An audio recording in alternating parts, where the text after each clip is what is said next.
So the Israelis have been talking about invading Rafah, which is the last stretch of the Gaza Strip. And again, I know this might seem a bit confusing because Gaza is already so small, but you have basically multiple cities inside, right?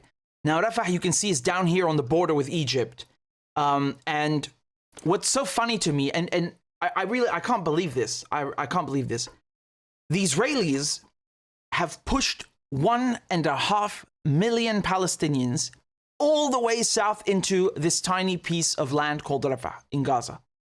And only now, the Americans and the Germans and all these Western hypocrites, they come out and say, well, you know, before the Israelis go in, we want them to show us, like, you know, a plan of attack that prioritizes civilians. We want to make sure they don't kill too many civilians. Where have you people been? What are you waiting for? Why don't you just wait until they push the Palestinians to the moon or into the damn sea before you ask for something that prioritizes civilians? Why don't you just wait until they're in Morocco? I mean, have you ever heard something so silly in your life? They're already at the edge. They're already down here. They're down here at the edge. There's nothing left. It's like a tube of toothpaste that's been squeezed all the way to the top, and there's nothing left. People are fucking dead, and then they're saying, "Oh, you know, you have to watch out for civilians." And it's the same countries killing the Palestinians. It's the Germans and the Americans, the top two suppliers of weapons. I mean, you really can't make this up. Listen to Blinken. This is today. Listen. Obscene. The US Secretary of State has said Washington needs to see a clear and implementable plan for Rafah. Antony Blinken was speaking in Vienna, where he's held talks with the Austrian foreign minister. We are working every single day with the Israeli government on all of the challenges that the situation poses to Israel, to Palestinians, to other countries in the region. And that's happening across our governments, and it's happening on a whole variety of issues, including our commitment to help make sure Israel is able to defend itself and not ever see a repeat of October 7th, to make sure, though, at the same time, that more and better is being done to protect civilians in harm's way in Gaza, to get the humanitarian assistance they so desperately need to the children, to the women and the men, to look at everything that needs to be done to prevent the conflict from spreading, including to the north with Hezbollah and Lebanon, or more broadly in the region. And in each of these instances and so many more, and I'll come to the hostage question in a moment, we're working on a almost more than daily basis with the government of Israel. As past administrations have worked with Israeli governments, whatever party or persuasion they were, whatever party or persuasion our own government was. That's the nature of the relationship. Also the nature of the relationship, and this is particularly true of President Biden, who has such a long-standing history with Israel. As he said, and I'm sure you've heard him say, he's worked with every Israeli prime minister going back to Golda Meir. He speaks very directly, very candidly, very openly about our views, our perspectives, our thoughts with our partners. That's fundamental to the relationship. That's actually the strength of the relationship, to be able to speak clearly, candidly, and directly. On Rafah, as I've said, I won't repeat it, but you asked specifically, have we seen the plan that has been alluded to now in the press? And the answer is no, we've not yet seen it. I mean, I almost want to apologize for putting you through that. I saw some of your comments. You guys are, you were saying the best way to listen to Blinken is without the sound on, and liar, war criminal, Satan, devils. I mean, he really is. He really is a scumbag. And again, I don't just call him a scumbag, you know, for the sake of giving him crap. It's just, he is aiding and abetting a genocide. I'm sorry, there's no way around this. He really is.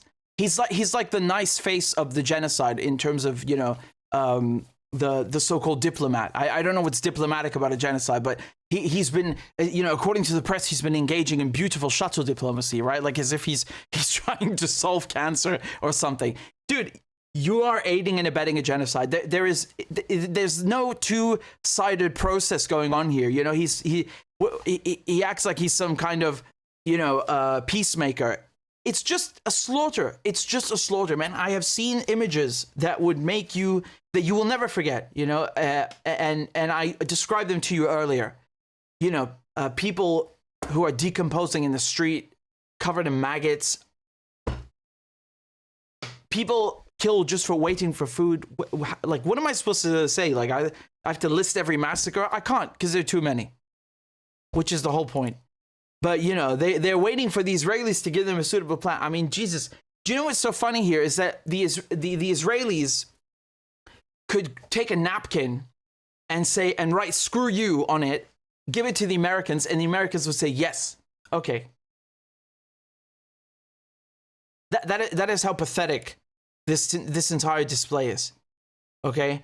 So I'm not even sure what the point of showing you the rest of these clips is. It's just pathetic. It's just, there's nothing to talk about. It's just people asking, Blinken or spokespersons like, yeah, well, what about Rafah? Who cares about Rafah? I don't care about Rafah. You know why? Because Rafah is too late. It's too late. It's all the way down here. It's too late. Who cares? What about everything before that? What about all of the stuff that's been going on for the last 6 months? What about all the people that have been killed? What about the massacres? Again, it's too late. I can't.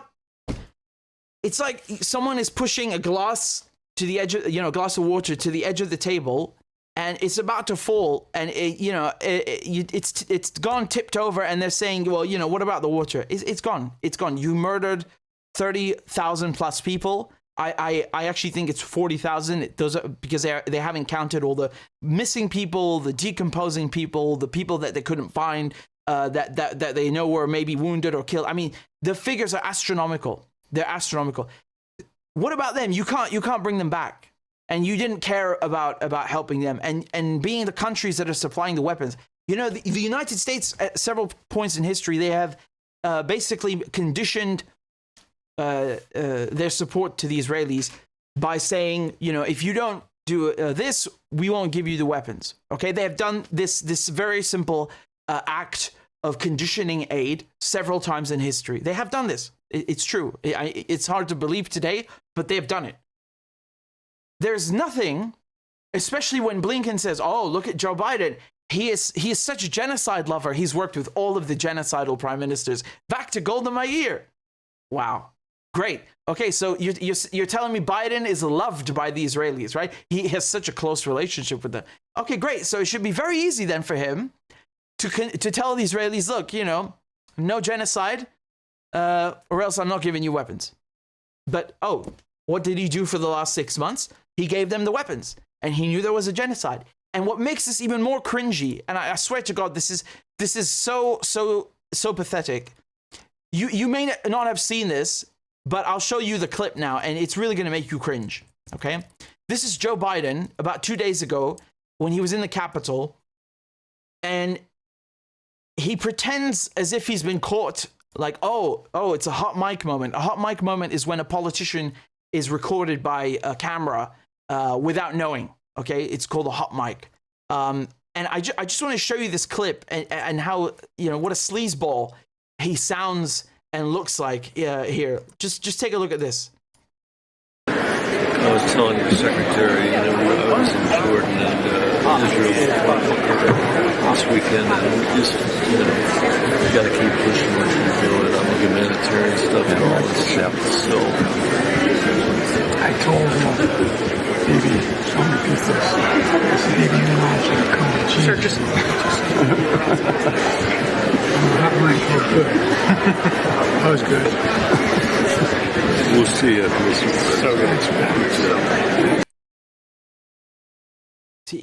So Joe Biden is acting like he's telling Netanyahu off. Oh yeah, right. I totally believe that. I really believe that. Yeah. So what results did you produce? Oh, that's right. Fuck all. So for the last couple of months, what the press have been doing, and this is the White House working with them, the White House will will let slip a rumor, it's completely made up, that, Joe Biden is trying to tell the Israelis off, but, he just can't seem to find a way to make them see the light about not committing genocide. And, they're really giving him a rough time. Are you serious? Who is giving who the weapons here? Who is giving aid to the other? Who controls the other? Is the United States dependent on Israel, upon Israeli aid or help? I mean, if you believe this, you don't understand how propaganda works. You don't understand how state media works. Joe Biden is not telling the Israelis off one bit. Neither is Blinken. They do not care about a plan for Rafah. The Israelis are going to go into Rafah regardless. It's just that they are not able to militarily now, which is another issue. The United States has enabled a slaughter that has gone on for 6 months. Even if tomorrow morning, even if this second, Israel were to just disappear from the face of the earth, Joe Biden would still be guilty of genocide. I don't care what he tried to do. That's bullshit. He gave them the weapons. At any moment, he could cut aid. At any moment. And how could you blame him, right? Since he's worked with every Israeli prime minister since Golda Meir, right? What a beautiful line. If he's done so much for the Israelis, then he can simply cut aid right now, and how could you blame him, right? Here, this is Netanyahu. You can see how much he cares about what the Americans think. To win this war, we must destroy the remaining Hamas battalions in Rafah. If not, Hamas will regroup, rearm, and reconquer Gaza. And then we're back to square one. And that's an intolerable threat that we cannot accept. We will destroy Hamas, free our hostages, and ensure that Gaza doesn't ever pose a threat to Israel again. We will finish the job in Rafah while enabling the civilian population to get out of harm's way. To win this war, we must destroy. I mean, I don't know what the devil looks like, but that's a pretty good impression. Here, I'll show you another thing. This is that was from 12th of March, just a few days ago. It's this week. And then today, what do we see? There's an announcement. There's an announcement from Netanyahu's office that they've taken the decision to invade. Again, you have to remember that just because Netanyahu's office claims something doesn't mean that they're actually going to do it right now or not. Some of it is also mind games directed at the military wing of Hamas and so on. That's a military thing. But regardless, I have no doubt that they will go into Rafah. And remember, it doesn't matter, how they portray this. The Israelis. Let me explain something to you. The Israelis don't have to go in physically with tanks for them to already be in Rafah. Are people in Rafah starving? Yes. The majority of Palestinians, 1.5 million, have vacated all of Gaza and gone into this tiny strip of an even tinier strip. So all of these people have already suffered, have already lost their homes, have already been bombed, have already lost family members, have already been starved, are still starving. You're already, killing them. You don't have to drop additional bombs on them or go in there physically to quote unquote finish the job, right?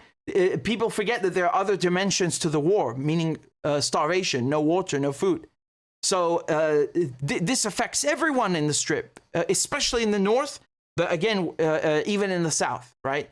So a lot of this is just propaganda. Like what they speak about Rafah as if it's like a different country or it's a different place on the planet. No, it's still in Gaza. Everyone in Gaza is starving and doesn't have water and is in misery, right? The Israelis have turned it into hell.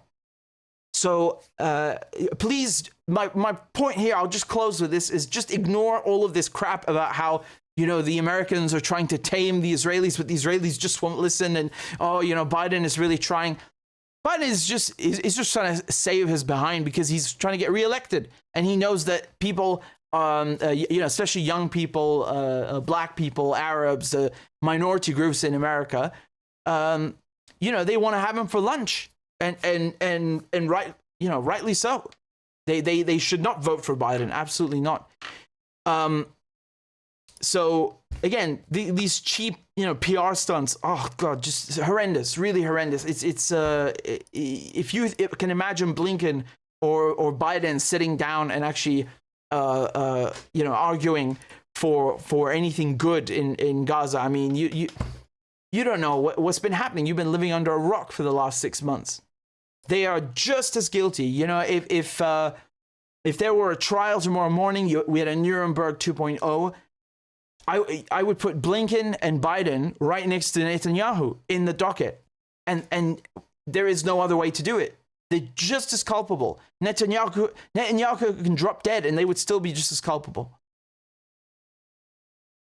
These people are scumbags. They're scumbags, they're Nazis. Don't buy this like, oh, I'm you know, a soft speaking diplomat, or Biden, you know, trying to pretend he's a grandfather. These people are the scum of the earth. They're truly genocidal bastards, truly in every sense of the word.